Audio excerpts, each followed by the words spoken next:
안녕하세요. 왕초보 나담 명리학 10강을 시작하겠습니다. 오늘은요, 오행의 상생과 상극관계를 공부할 건데 그 중에서 상생에 대해서 공부를 하겠습니다.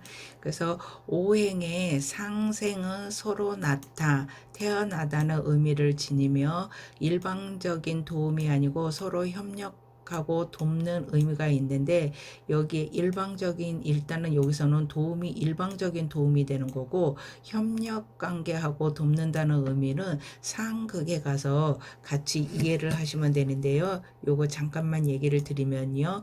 목이 화를 나요.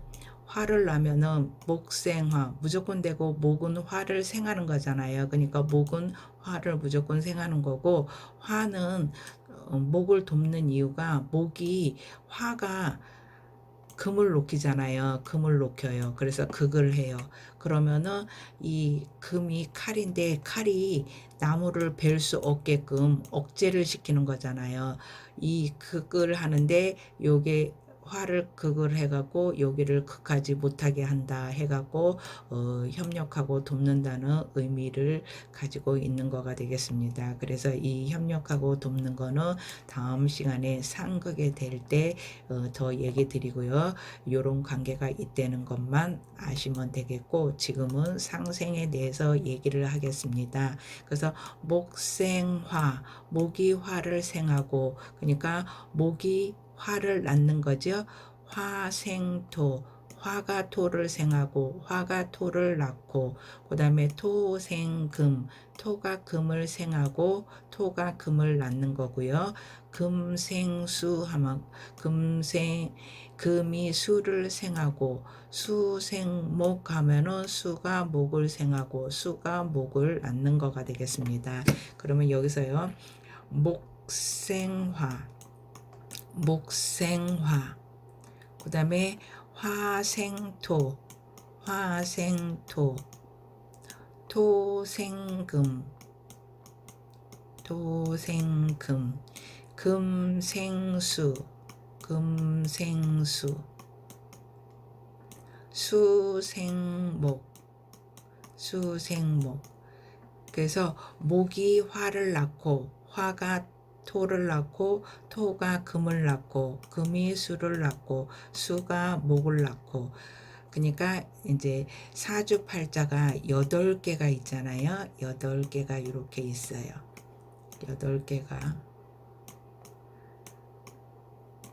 8개가 있는데, 요게 이제 나라고 쳐보면요, 여기가 목이에요. 목이면은 목이 얘를 낳았어요. 화를 낳았어요. 그러니까 화가 자식이 되는 거죠. 자식이 되는 거고, 또 목을 낳는 거는 수잖아요. 그러니까 목의 엄마가 수가 되겠어요. 엄마가 수가 돼요. 그래서 목으로 봤을 때는 나의 엄마, 나의 자식이 되죠. 또 화로 봤을 때는 어떻게 돼요? 목이 엄마가 되는 거고 토가 자식이 되는 거죠. 그 다음에 토로 봤을 때는 토의 엄마가 화가 되는 거고 토의 자식이 금이 되는 거가 되겠습니다. 그 다음에 금으로 봤을 때 금의 엄마는 토가 되는 거고 금의 자식은 수가 되는 거죠.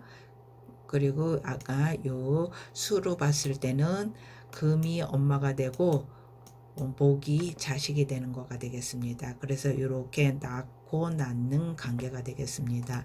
낳고 낳는 관계가 되고요. 그 다음에 이게 봄이잖아요. 봄이 지나서 여름이 났고, 여름이 지나서 가을이 되고, 가을이 지나서 겨울이 되고, 그러다 보면은 겨울이 지나면 또 봄이 되고, 그래서 이렇게 낳고 낳는 관계가 되겠습니다. 여름이 봄으로 갈 수가 없지요. 무조건 되고, 목이 가고자 하는 방향은 화고, 화가 가고자 하는 방향은 토고, 토가 가고자 하는 방향은 금이 되고, 금이 가고자 하는 방향은 수가 되고, 수가 가고자 하는 방향은 토가 되겠습니다. 그래서 이게 가고자 하는 방향이 있어요. 방향성, 향방성이라고 그랬죠. 그리고 이거는 토는 여기서 환절기라고 생각을 하시면 되겠어요. 환절기.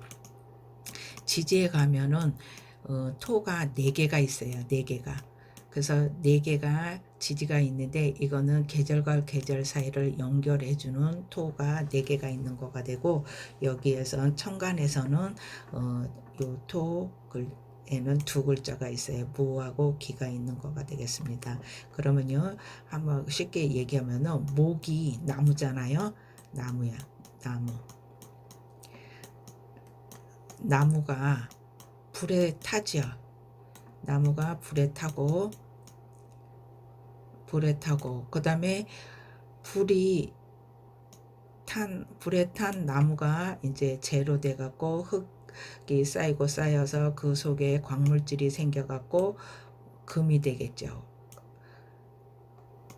광석이 돼요. 그러다 보면은 거기에 광석들이 모이다 보면 그 사이에 물이 나오잖아요. 그러면 물이 나오다 보면은 나무가 자라는 거가 되겠어요. 그래서 이렇게 낳는 관계가 상생이 되는데요. 여기서는 무조건 되고 목생화, 화생토, 토생금, 금생수, 수생목 하면은 아무것도 아닌 것 같죠. 아주 쉬운 것 같죠. 그러는데 여기에는 분명히 목에는 갑이 있고